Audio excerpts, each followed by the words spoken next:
যদি কোনো স্বামী স্ত্রীর মধ্যে বিবাহ বিচ্ছেদ হয়, অর্থাৎ যদি তালাক হয়ে যায় আর তাদের সন্তান থাকে, তাহলে এই সন্তান কার কাছে থাকবে? এই বিষয়টা নিয়ে আজকে কথা বলবো। আপনাদের সাথে আছি আমি অ্যাডভোকেট শামসুল আবেদিন।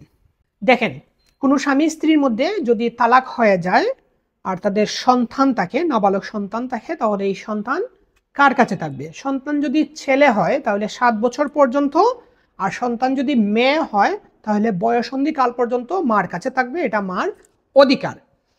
আর ছেলে সন্তানের ক্ষেত্রে 7 বছরের পরে, আর মেয়ে সন্তানের ক্ষেত্রে বয়ঃসন্ধিকালের পরে আদালতের বিবেচনামূলক বিষয় কার কাছে থাকবে। এই ক্ষেত্রে আদালত সাধারণত সন্তান কোন জায়গায় থাকলে ভালো থাকবে, সবচেয়ে ভালো থাকবে, এই বিষয়টাই বিবেচনা করে থাকেন।